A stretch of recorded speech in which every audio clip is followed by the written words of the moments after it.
Peter Dutton has accused the Albanese government of lying, a damning accusation that comes as ministers refuse to apologise for promising power bills would be $275 less. Energy Minister Chris Bowen today was the latest who refused to concede that energy prices had risen under his watch. Instead, he attacked the journalist who asked the question, deriding him for supposedly having strong opinions and even for appearing on Sky News in the evening. God forbid. Here was the very sensible question Chris Bowen was asked, a question he should have been expecting this campaign. Chris Bowen, in December 2021, you commissioned modelling which showed and you pledged that you would drop power prices by $275 for residential homes. You committed to it again in April 2022 when you were told that that modelling was flawed. You continued to commit to it in 2023 and 2024 even though electricity prices were rising. You continued to be committed to it when you started subsidising power bills. And now this year, as subsidies now have cracked through a new record and they're going through to the end of the year, you're spending billions of dollars on that. You are now claiming that electricity price falls due to subsidies are a fall in an electricity bill. Now, electricity prices are rising, aren't they, Minister? That's written into every electricity bill, isn't it, Minister? And if you can't admit that simple fact here today, why should anyone believe anything that you say? An excellent question from Chris Ullman, but of course Chris Bowen refused to admit the obvious fact that power prices are rising. You've got strong views about these matters, which you express on Sky News in the evenings, and that's your right. I disagree with the way that you look at these matters. I disagree with the approach that you take. It's disingenuous and dishonest of you to blame all this on renewable energy, as you do on Sky in the evenings. It's just not right, sir. It's just not fair.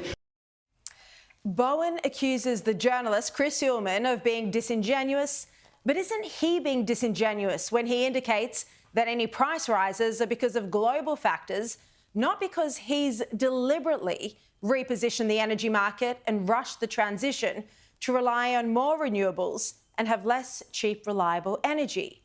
And what about the way he has to say on Sky in the evenings? Which you express on Sky News in the evenings, and that's your right, as you do on Sky in the evenings. It's just not right, sir, which you express on Sky in the evenings. Your premise on...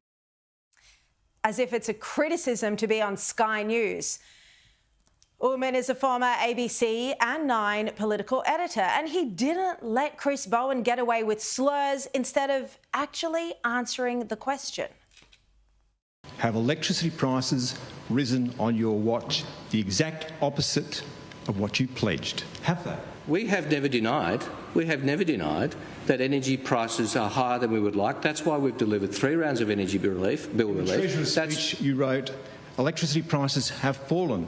That's not true, is it? Well, the fact of the matter is, if you look at the recent data, Australia's had the lowest energy inflation in the world. Why? No, you might deny that, and I know you deny several things. What's the reason for it? What is the reason for it?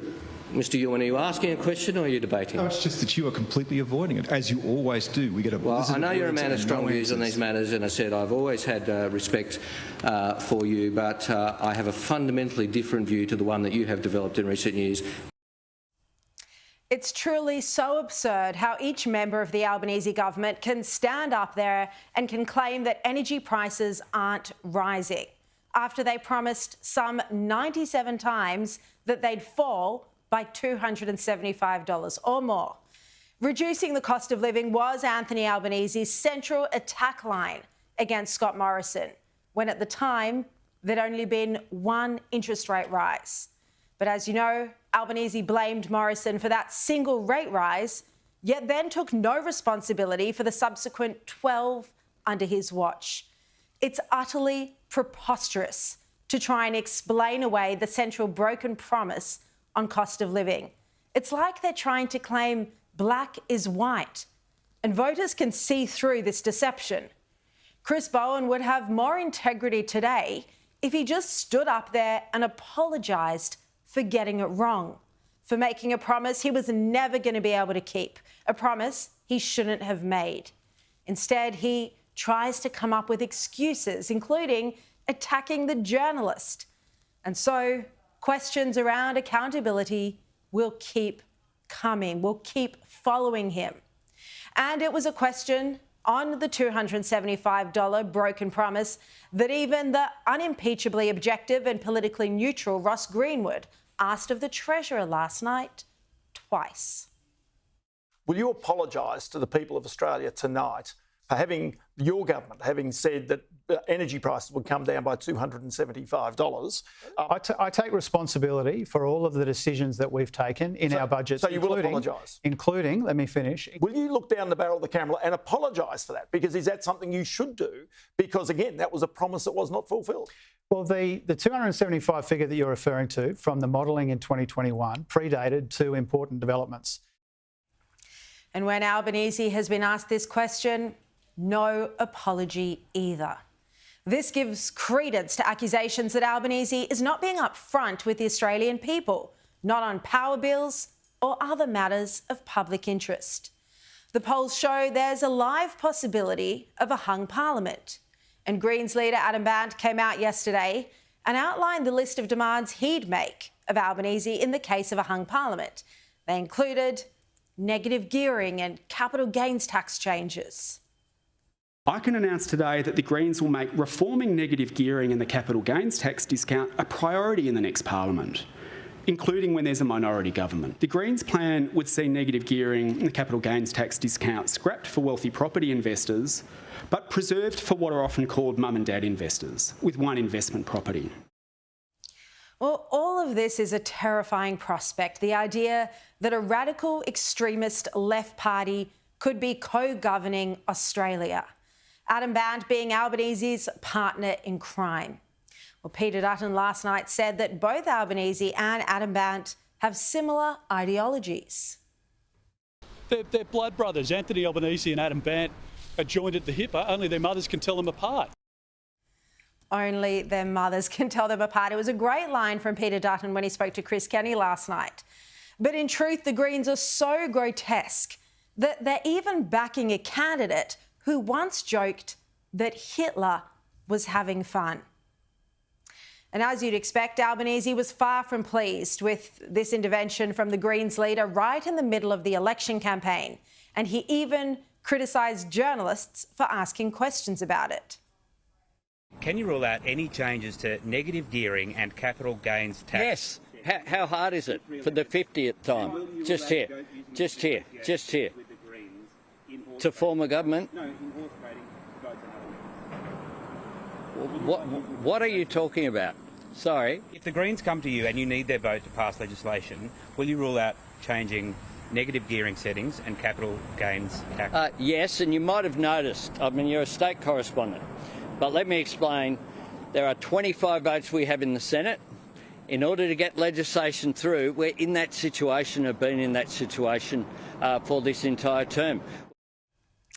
Now, the prospect of a partnership with the Greens, if Albanese wins minority government or if there's a hung parliament, this is a realistic prospect. It's a legitimate line of questioning. For public accountability and transparency, Albanese needs to answer questions about this. He can't be allowed to get away with brushing them off by getting angry at journalists and adopting a patronising tone. Well, Peter Dutton seized on this frustration felt by voters today when he launched a spectacular spray against the Prime Minister, accusing him of being a liar. Now, Dutton is in the fight of his political life with just 3 weeks and 2 days until the election. 3 weeks and 2 days. And instead of simply responding to a question from a journalist about a Liberal candidate, he took the press conference into his own hands to frame this message. The Prime Minister has lied about the $275. Australian families have suffered because of that. He's lied about the fact that power prices have now gone up by $1,300. That's the reality. The Prime Minister lied about falling off the stage for some reason. I mean, it was caught on camera. Anthony Albanese is out there telling people that he won't form a government with the Greens. People know he's lying about that. The Prime Minister's been lying about the Mediscare campaign. We increased hospital funding by 16%. We increased education funding from $13 billion to $25 billion. And the Prime Minister is out there looking Australians in the eye saying that we did the opposite. But the numbers show that he's lied. Now, the opposition leader has been warming up to his attack that he claims Albanese is a liar, and he raised the theme of dishonesty during Tuesday night's leaders' debate. Now, accusing Albanese of being a liar will likely become a daily feature of his campaign appearances. And the message is effective because Australians are feeling the pain with the cost of living.